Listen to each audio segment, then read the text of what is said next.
মাথার যন্ত্রণা অর্থাৎ মাথা ব্যথা। মাথা ব্যথা মানেই মাইগ্রেন, এটা আমরা ধরে নিই, কিন্তু এটা কিন্তু ঠিক কথা নয়। মাথা ব্যথা মানেই মাইগ্রেন তা কিন্তু নয়। মাথা ব্যথার বিষয় বা বৈশিষ্ট্যর ওপর নির্ভর করে নানা রকম নামকরণ আছে। যদি আসল কারণটা আপনি জানতে পারেন যে মাথা ব্যথার আসল কারণটা কি, তাহলে কিন্তু তার উপশমও আছে বা চিকিৎসাও আছে। আজকে সেই ধরনেরই কয়েকটি মাথা ব্যথা নিয়ে বলবো এবং তার চিকিৎসা বলবো, অবশ্যই ঘরোয়া পদ্ধতি বলবো। কিন্তু তার আগে বলি, নমস্কার, আমি গৈরিকা, আপনার একান্ত প্রিয় পরিবার কলকাতা ক্যানভাসে আপনাকে স্বাগত জানাই। আপনি যদি এই পরিবারের একজন এখনো না হয়ে থাকেন, তাহলে প্লিজ সাবস্ক্রাইব করে নিন কলকাতা ক্যানভাস। পাশেই বেল আইকন রয়েছে, প্রেস করে অন করে নিন, তাহলে নতুন ভিডিও আপলোড হওয়ার সঙ্গে সঙ্গেই নোটিফিকেশন পৌঁছে যাবে আপনার কাছে। এবার বলি আজকের বিষয় মাথা ব্যথা। ক ধরনের মাথা ব্যথা আছে, তার কি লক্ষণ এবং কখন আমরা চিকিৎসকের কাছে যাব।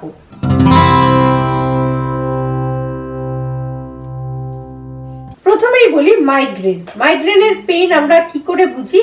দেখবেন একটা দিক ব্যথা থাকে এবং সেই ব্যথাটা কন্টিনিউয়াসলি হতে থাকে, মানে বেশ কিছুদিন, 3 দিন কি 2 দিন টানা থাকে, একই জায়গায় থাকে, দপদপ করে, স্পন্দন হয়। এই ধরনের যদি কোনো রকম লক্ষণ থাকে, তাহলে সেটা বুঝতে হবে যে সেটা মাইগ্রেন। এবার এই মাইগ্রেনটা অনেক কারণে হয়, বিশেষ করে হয় শব্দ এবং আলোর সংবেদনশীলতায়। সেই কারণে অনেক সময় দেখবার এই মাইগ্রেনের যন্ত্রণা এতটাই হয় যেটা আপনার শরীরকে তো ব্যতিব্যস্ত করবেই, সেই সঙ্গে আপনার কাজকর্মও ব্যাঘাত ঘটাবে। সেই জন্য সেই সময় আপনাকে বিশ্রাম নিতে হবে, কাজটা বন্ধ করে দিতে হবে, যে কাজই করছেন সে কাজটা বন্ধ করে দিতে হবে এবং বিশ্রাম নিতে হবে, আলো বন্ধ করে দিতে হবে, দিয়ে আপনাকে অবশ্যই চোখ বন্ধ করে বিশ্রাম নিতে হবে। তাহলে কিন্তু আপনি রেস্ট পেলে দেখবেন অনেকটা ব্যথাটা কমবে। যদি দেখেন যে এটা অনবরত হচ্ছে এবং সহজে কমছে না, এই ধরনের কোনো রকম কিছু করেও কমছে না, তাহলে কিন্তু অবশ্যই চিকিৎসকের কাছে যেতে হবে।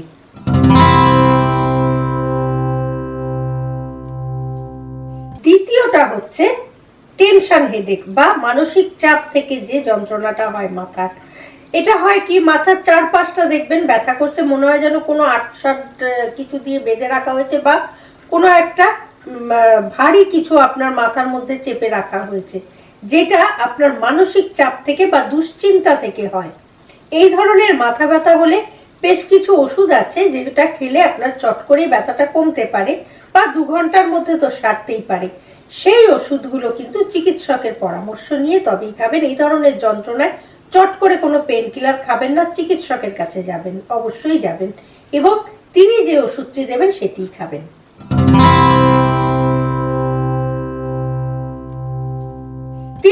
হচ্ছে সাইনাস হেডেক। এটাই হয় সাধারণত, দেখবেন চোখটা একটু যন্ত্রণা, চাপ চাপ লাগছে, নাকের কাছটাই, গালের এই জায়গাগুলো একটু চাপলে ভালো লাগছে, যন্ত্রণা হলে এইগুলো যদি করলে দেখেন ভালো লাগছে, তাহলে বুঝতে হবে এটা সাইনাস থেকে হয়েছে। কিংবা অনেক সময় মুখের ভেতরে দাঁতের ইনফেকশন হয়েছে বা সাইনাস, মানে নাকের কোনো গন্ধ পাচ্ছেন না, এরকম কোনো একটা সমস্যা হচ্ছে মাথার যন্ত্রণার জন্য, তাহলে বুঝতে হবে এটা সাইনাসের সমস্যা। তখন আপনি যদি চিকিৎসকের কাছে গিয়ে এটা বলেন, তাহলে তিনি আপনাকে অ্যান্টিবায়োটিক দেবে কিংবা নেজাল ড্রপ কিছু দেবে, যার দরুন আপনার কিন্তু অনায়াসে এই রোগটা সারতে পারে। কিন্তু কোনো রকম পেইন কিলার নিজে নিজে কখনোই খাবেন না। আমি ধরনগুলো আপনাদের বলে দিচ্ছি যাতে আপনাদের সুবিধা হয় যে যন্ত্রণাটা হলে কি ধরনের যন্ত্রণা এটা আপনি বুঝতে পারবেন নিজেই এবং সেই মতো করে চিকিৎসকের কাছে গিয়ে চিকিৎসাটা নিতে পারবেন।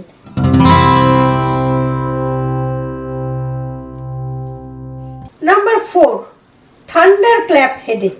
এটা দেখবেন যে কোনো সময় মাথার যে কোনো অংশে হতে পারে। এমন হচ্ছে মনে হচ্ছে যেন কেউ বজ্রাঘাত করছে আপনার মাথার ভেতরে। মিনিমাম 5 মিনিট এই যন্ত্রণাটা থাকে, তারপরে হয়তো আপনি ঠিক হয়ে যাচ্ছেন, হয়তো আপনি গুরুত্বই দিচ্ছেন না যে ওটা ঠিক হয়ে গেছে, ঠান্ডা থেকে হয়তো লেগেছে। অনেক সময় অনেকেরই হয় এটা দেখবেন। এই ধরনের যন্ত্রণাটা হলে বা এরকম লক্ষণ দেখা দিলে অবশ্যই চিকিৎসকের কাছে যাবেন, কারণ এটা কিন্তু ব্রেন স্ট্রোক বা ব্রেন হ্যামারেজ হওয়ার একটা লক্ষণও হতে পারে। সেই কারণে যদি এই ধরনের কোনো সমস্যা বা লক্ষণ থেকে থাকে মাথার যন্ত্রণার, তাহলে কিন্তু সাথে সাথেই চিকিৎসকের কাছে যাবেন।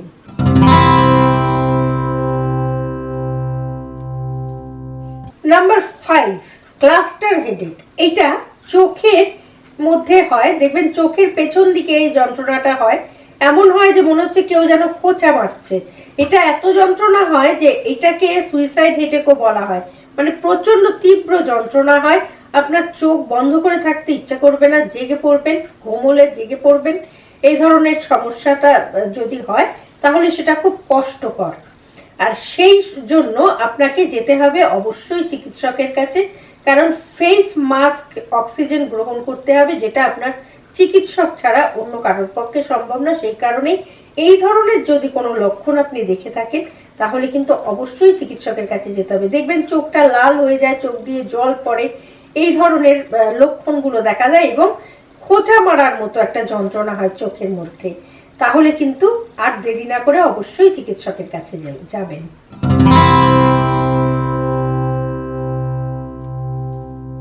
Number 6, allergy headache. অ্যালার্জি হেডেকটা সাইনাসের সঙ্গে সম্পর্কযুক্ত হলেও এটা একটু ঋতুভিত্তিকও বলা যেতে পারে।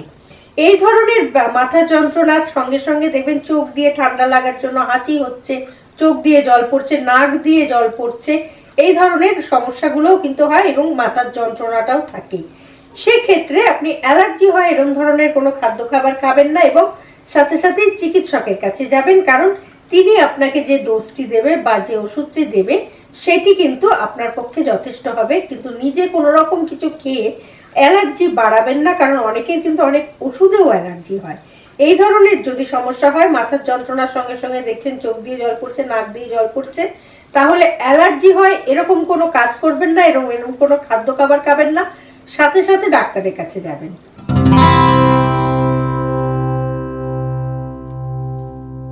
Number 7, airplane headache. এটা কপালের এক পাশটা ব্যথা হয় বা মাথার এক পাশটা ব্যথা হয়। এয়ারপ্লেন হেডেক কেন বলা হয়? যখন আপনি প্লেনে যাচ্ছেন, আকাশপথে ভ্রমণ করছেন, তখনই কিন্তু এই ধরনের যন্ত্রণাটা হয়। দেখবেন মাথায় একটা চাপ চাপ ব্যথা হচ্ছে, এরকম একটা সমস্যা অনেক সময় অনুভূত হয়, অনেকের হয়, সকলের হয় বলবো না, অনেকের হয়। এটার কারণ হচ্ছে এরোপ্লেনে যখন আপনি যাত্রা করছেন তখন তো একটা পরিবর্তন হচ্ছে, চাপের পরিবর্তন হচ্ছে, তার জন্য কিন্তু মাথার এই যন্ত্রণাটা হয়। বা মানসিক চাপও অনেক সময় হয়, অনেকেই ভয়ও পান, সেই কারণেও কিন্তু এই যন্ত্রণাটা হতে পারে। এই যন্ত্রণাটা যদি হয় তাহলে সাথে সাথে মানসিক চাপটাকে নিয়ন্ত্রণে আনতে হবে, হাইড্রেটেড করতে হবে নিজেকে। এবং আর আপনার যদি এরকম প্রথমবার কোনো অনুভূতি হয় বা আপনার যদি অভিজ্ঞতা থেকে থাকে তাহলে অবশ্যই আপনি চিকিৎসকের পরামর্শ নিন এবং তার পরামর্শ অনুযায়ী পেন কিলার নিন। আর যদি এখনো সেই অভিজ্ঞতা আপনার না হয়ে থাকে তাহলেও বলবো, কোথাও যদি আপনি আকাশপথে যাত্রা করেন, একটা চিকিৎসকের পরামর্শ অনুযায়ী পেন কিলার নিয়ে যেতেই পারেন সাথে, কারণ আপনি জানেন না আপনার এই রোগটা আছে কিনা। কাজে হাতের পাঁচ আপনি একটা সাবধানতা অবলম্বন করার জন্য পেন কিলার নিতেই পারেন, কিন্তু সেটা অবশ্যই চিকিৎসকের পরামর্শ অনুযায়ী।